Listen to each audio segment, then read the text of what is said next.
In this video, we're going to be talking about changes in supply. Not just looking at, oh, prices going up, gotta increase production. We're talking what's going to cause a whole, and our favorite thing, shift of the supply curve.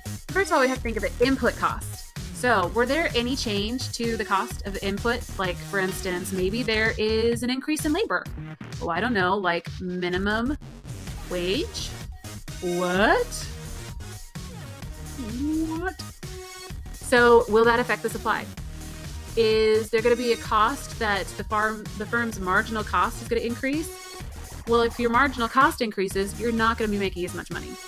You also then have the fact that then that causes your input cost to decrease, which is the complete opposite. New technology, cheaper labor, more labor becoming available. All of this can cut your cost, which then would make it so that you would increase production, because those are good things that help you be more profitable. Let's talk about the big old government. What role do they play in making these shifts occur? So when you lower and raise the cost of producing goods, basically the government can meddle into the market that make it that it's not anymore about price. Ceteris paribus is no longer a thing. This is an external factor. So they can do a lot to either encourage or discourage an entrepreneur from producing according to the law of supply. One is subsidies. So that can mess with the cost of production. So a subsidy is basically when the government payment that supports a business in the market. Subsidies can cause supply of goods to increase. Taxes. Well, one very specific tax is an excise tax, or also called a sin tax. We see this on like alcohol, cigarettes, basically all the things that the government wants to discourage people from consuming and from businesses from making.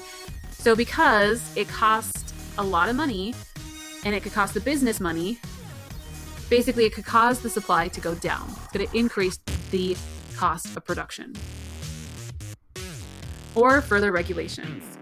So when regulation occurs, the government is stepping into the market and they're affecting everything. So regulation, when you have regulation, it costs money to make sure you're meeting all the rules. You usually have to hire extra people. You have to file more documents. You may have to completely rebuild or change your factories to change emission levels. You have to maybe add new workers to make sure that you have diversity levels met, none of which are bad things. But every time the government imposes a regulation on business, it causes a cost of production to increase. So when we think about everything that is external, so these are all things when we think about ceteris paribus. These are all the things that are not keeping that constant. These are all external factors. There's only one factor that makes it move along the curve, and that's just a product changes price. That's the only thing where ceteris paribus is in effect. But all of these other things that can cause a supply to change are going to cause shifts. And that is cost of production, natural conditions, transportation changes, station policies, production techniques, factor prices like your land, labor, and capital, price of related goods, and one last one, industry structure. So depending on the positive, if the nature of these is positive, then the shift will be positive. It will be an increase. If it's negative, then your shift will be negative.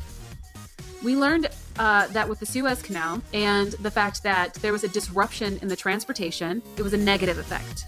So then the supply had to decrease because you either have it taking longer for raw materials to get to production, or they had to travel further distances to get around the Suez Canal and obstruction, which could increase transportation cost. All of these things, it was a negative occurrence, caused a negative shift. If it's a positive occurrence, then it's a positive shift. And of course, we see that shifts occur with a supply curve like this. So you have your original curve here. When you have a negative shift, it shifts to the left. When you have a positive shift, it shifts to the right. It's either left or for negative, or right for positive. We take the demand curve and we have a shift right, it's positive.